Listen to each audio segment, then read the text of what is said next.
Okay. So, can everybody see this screen? Yeah. Oh, technology, eh? So look, we are now officially, as from 6:30, we are no longer Western Women Mean Business. We are Evolutionary Women with Grace chatting, because Alison, you may remember Mel Gow, the wisdom I got from her was her saying, you have to be part of, show your part of your brand and be front of it. So I'm doing it. This is a very competent coach who was telling me this. So it is our 5th birthday today. For those of you who are not in our group, it's our 5th birthday. That's 5 years we've been going. And actually, I am quite pleased and delighted that we as a group have been going all that time. Nikki. Can we see Nikki? Let's see if we can see Nikki. Are you in, Nikki? There you are. Hello, Nikki. Lovely to see you. So anyway, Nikki, I was saying it's our birthday, our 5th birthday. And I do think that it's been like an apprenticeship now that we're at this stage. So why are we evolutionary women? We've been Western women, and why evolutionary women? Why did I start this whole thing in the first place? So, there's a new person, somebody else, Caroline. Just allow that person to come in. Caroline's in the US of A. Hello, Caroline. Sorry, folk, I'm going to keep stopping and saying hello. Can you hear me, Houston? Come in. She's got that kind of quizzical look people have when they're not sure. Anyway, so why did I start this whole thing in the first place? Well, back 5 years ago, well, it would be 6 years ago, I was coming up to 70, and people were saying, oh, well, Grace, what are you going to do when you retire? And I was thinking, I wasn't thinking of retiring. Like, it didn't seem appropriate somehow, it just wasn't on my horizon. But I thought, well, actually, it's a good time to think about doing something a bit different or having a change. It would be an okay thing to do. And for those, most of you know, I was working as a psychotherapist for many years and a coach and family mediation and all of that stuff. And I thought, well, I'm really passionate about women's issues, and it would be a good time to do that. So that kind of thinking started to take over, and that's what prompted it. So I was seeing a lot of women like this. You've seen this little diagram that I've used before. And that would have been me as a young woman. And I bet it was a lot of you as a young woman, and probably as the young woman that you are today, needing 3 pair of arms, trying to feed the child, keep the child quiet, make the dinner, do all your business work on your computer, get the washing out and make a few videos while you're at it. And lots of young women kind of living that treadmill kind of life. And I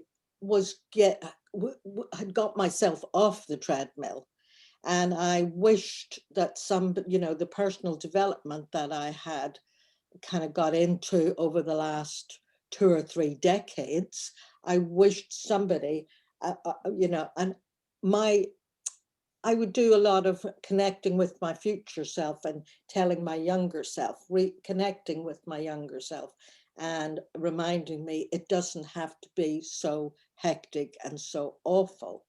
So it seemed to me it was a good thing for women in the city of Plymouth in particular to have a point where they could get together and get a hold of some personal development.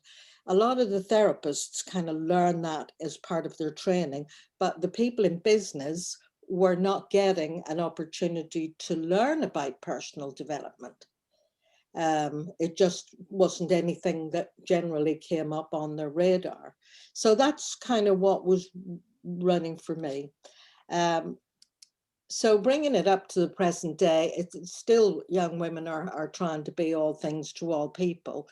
And we're at a stage in the world now, as you can all see, with everything that's going on socially, economically, politically, you know, without getting into ain't it awful, but it's a mess. So we all need to be awake and aware. So we need waking up.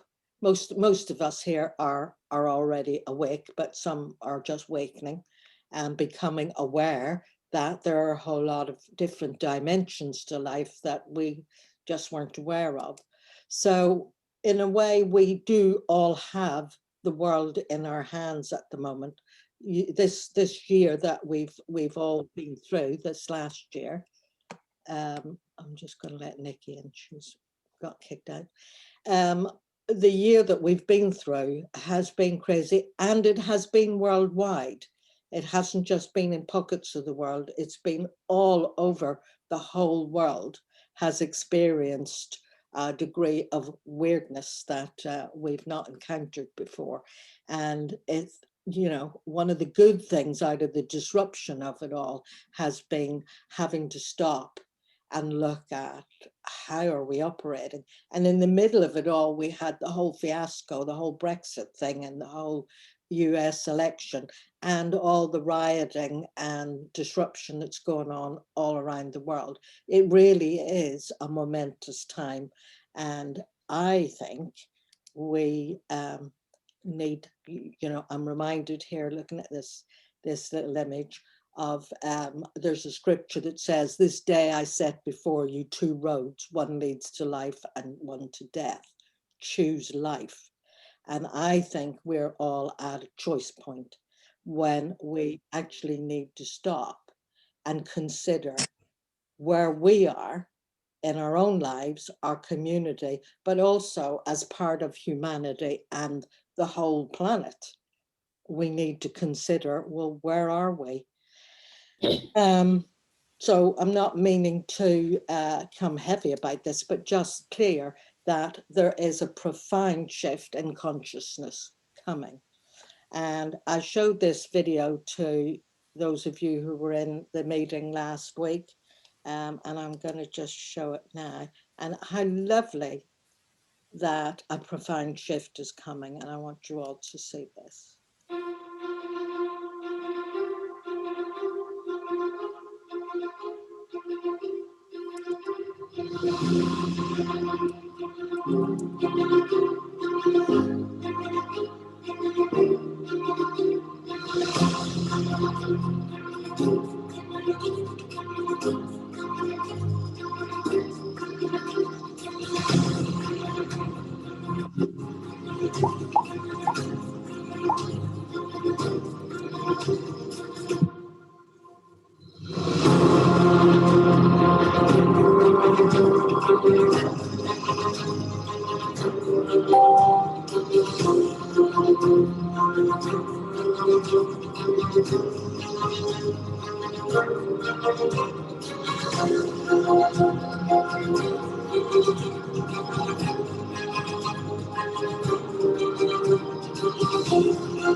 So there, I think probably a lot of you have seen that before, but we all knew there were women prime ministers around the world, but doesn't it take you back to see just how many and how quietly they're all getting on with the job? You know, you're not hearing a whole lot of stuff about them. Sorry, people keep dropping out and coming in. So there is a big sweep going on. Like 50 years ago, those of you who are old enough to remember, the older ones amongst us, I mean, like women barely had the vote. In Ireland, they were still chattels of their husbands 50 years ago.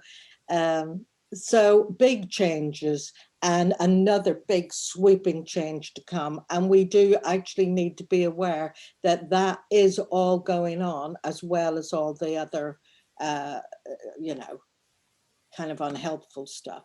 So looking at who are evolutionary women, and I think we have evolved from Western women to evolutionary women. So who are we? So for those of you who don't know, I'm just going to take us back a little bit to where we started. We started 5 years ago this week as damsels in success, and that was in the China House. And here we were in the China House, and I don't know any of you who were there, but were you there, Anne? You were there. I was there, yes. You were there. And it was lovely in the China House. Is there anybody else there who was in the group when we were still in the China House? Yeah, it was great. Yeah, it was lovely. And Joe was as well. Yeah.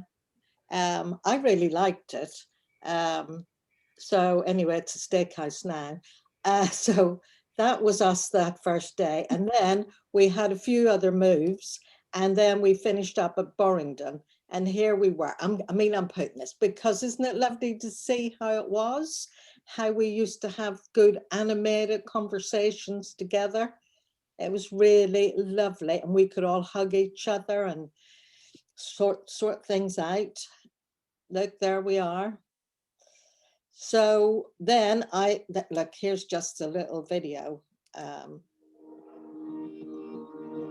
As we raise our own status and self-esteem and our success, it ripples out to our families, our communities, to women everywhere.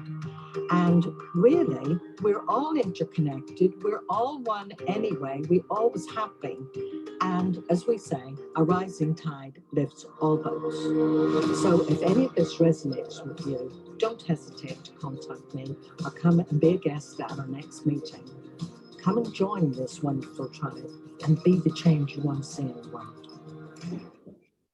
So that was it. I mean, our catchphrase really is a rising tide lifts all boats, that we're about being collaborative, not competitive, and mutually supportive and awakening to help everybody that we're connected with and beyond to become all that they might be.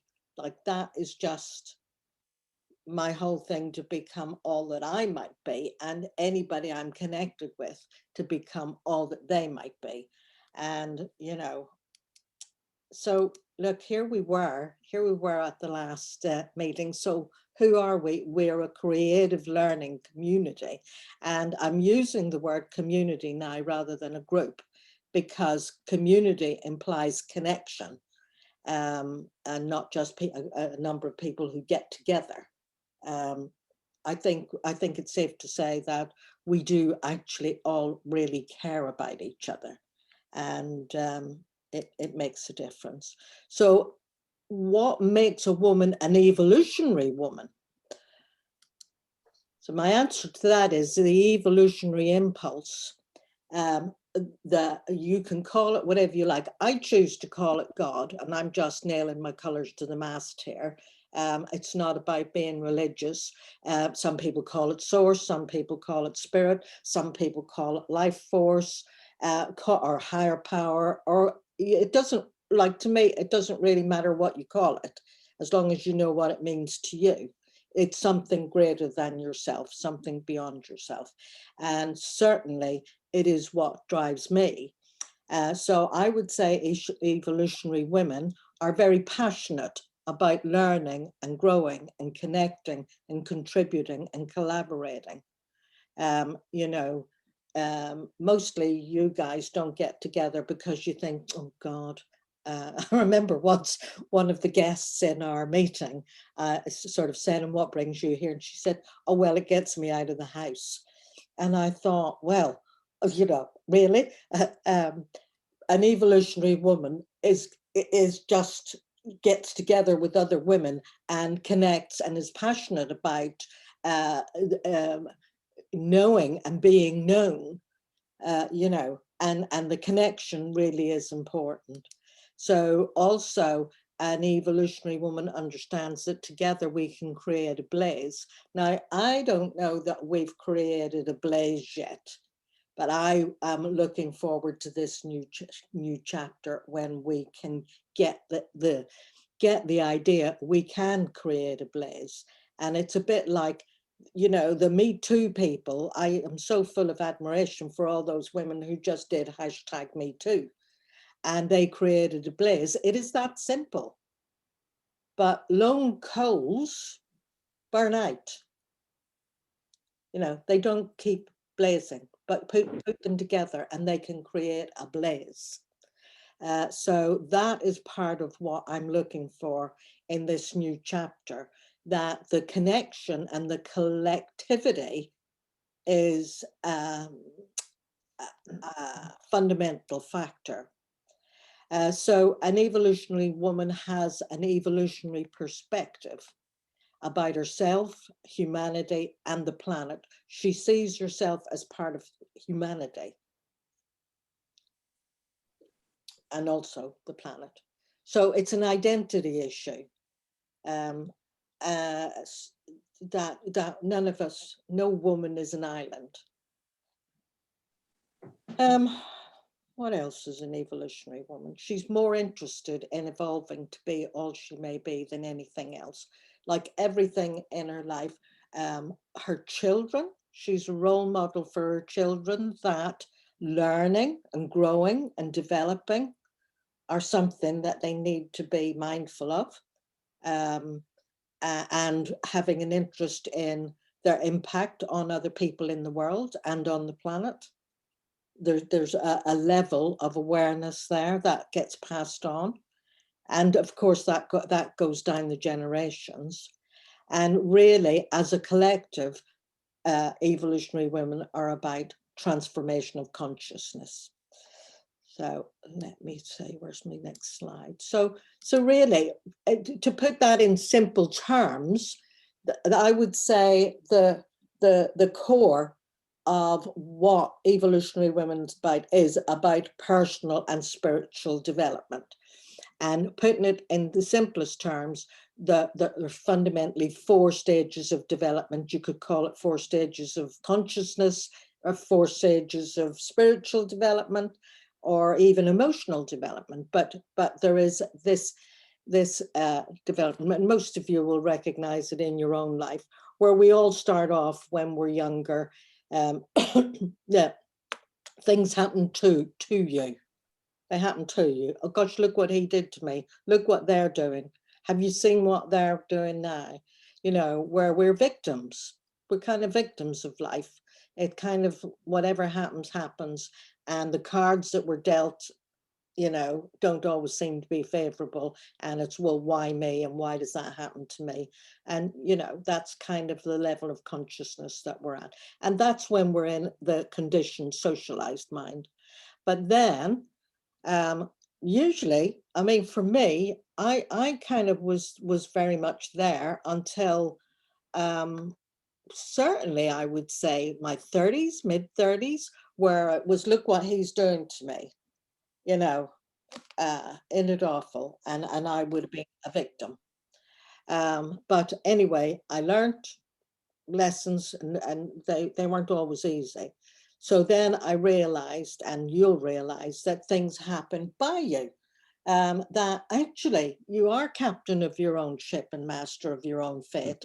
And actually you can choose and be the chooser in your life. So you shift into a different level of consciousness, into self-authoring, where you decide, what kind of a life do I want to create for myself? And you said about having some success at doing that. And actually you feel empowered. And that helps to heal some of the earlier, any adverse childhood events that you happen to have. And then I think the years that we've been in our group, we have moved, quite a few have moved from just by you to through you. So that's moving from self-authoring to self-transforming, where you are able to be, you've cleared enough of your limiting beliefs and self-doubt. And look, this is lifetime stuff. I can tell you, it doesn't just finish when you're 40. It only usually is just scratching the surface. So, but by focusing on becoming all that you may be, not in an egotistical way to be the big I am and look at me and aren't I great, but actually clearing, healing, and growing and developing, a spirit, source, higher power, call it whatever you like, can come through you, and things happen through you. And then the next level, so we're all kind of in a transition there, and we're looking to move to as you, to be transcendent. Maslow's hierarchy of needs used to finish at self-actualizing, but actually people could be self-actualizing and they could still be assholes, not especially spiritual. So, he added transcendent onto it, because it means connecting into the multidimensional aspect that we are, and becoming beyond our human self. So that's where I want to take us as a collective of evolutionary women, onto that, developing the higher potentials that we all have, that we actually haven't got to developing yet. So I hope that makes sense. I love this. I forgot to attribute this as a quote by Buckminster Fuller, who said, "There is nothing in a caterpillar that tells you it's going to be a butterfly." This little caterpillar and all those little caterpillars don't realize that they are going to be lovely butterflies. But what happens is they one day find themselves, they've got so chomp, chomp, chomp, chomp, hungry little caterpillars, fill themselves up. They become a cocoon, and in that cocoon, imaginal cells start to munch up the caterpillar from the inside. So the caterpillar resists these imaginal cells and fights them, until the imaginal cells reproduce and connect and join together, and they keep working on the really destruction of the caterpillar. And then the caterpillar gives up and stops fighting it. And the elements of the butterfly start to form. So and then it is a butterfly. So in a way, we are a bit like that as well. We have our early identity, and where we are now is a bit like at that metamorphosis, that kind of stage where that kind of a stage where change is happening, and we've resisted it because we're too busy and we've got things to do and we've got no time for all that stuff. I've got I don't know, databases to see to, my social media and this, that, and the other, all that stuff that we get our heads filled with. But we absolutely need to spend time making time for what's happening to us developmentally. So I hope that makes sense. And the thing about it is as well, we are a microcosm or a hologram of what's going on in the world at a macro level. And we actually become the imaginal cells in the world to be part of the transformation in the world. Yeah, we're all ripples going out. So that's what I just said. We're the imaginal cells in the world. We are multidimensional, and our essential self is timeless and boundless. We're used to being these three-dimensional human beings in time and space. But actually, we have to understand we are much more than that. And we need to start to operate outside of the bounds of time and space. And that's really where the magic happens. And an evolutionary woman discovers how to transcend her conditioning and how to develop her higher potential by being reflective, set by self-inquiry, and to evolve consciousness itself. We engage in raising the consciousness of the world. Well, we can do if we're intentional about it. And if as a group we're intentional about it, well, that has much more impact as well. So the question that I asked you all in the group a month or two ago is, what will your 100-year legacy be?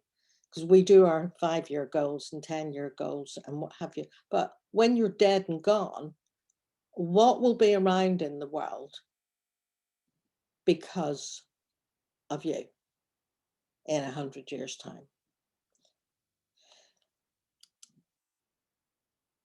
So we're about soul connections and higher potentials, and the world needs all of us now to move from self-centered to we-centered. And this is the murmuration of all these little birds. They're all quite unique. And when they've finished doing their lovely stuff here that they're doing, they'll all fly in their different directions, but then they'll all come together again and they'll do this wonderful murmurations that they do, like fish do as well. They're individual, but they're also a whole, like waves in the ocean. They're all individual, but they're part of the ocean. And we need to be in touch with our oceanness. So here we are, and I'm not going to say much more now. We're all going forward as a new little entity, a new a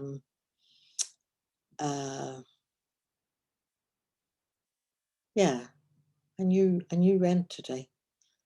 And I'm looking forward to it. I don't know about the rest of you. I'm going to give you time to ask me questions in a second. For those of you who don't know, our next meeting, I'm looking at the power of your story and how many people don't understand how their story lives out their lives, and how they actually need to create a new story, a new narrative. Otherwise, they'll play out the ending of the old story of being a victim. So I'm going to use more creative visualization, and you'll meet your inner shaman and create an empowering new story. So I'm actually being a bit more right, we're doing this, girls. You know, this is where the rubber hits the road. And we were talking about meaning business before. Well, now that was before the pandemic. Now I'm thinking, shit, we need to get on with this. We need to do the business. So has anybody got any questions? Or anything to say? Stunned. You're all stunned. Lucy Matthews. Hi there. Well, as I say, one, Grace, I think you're amazing. I think that's just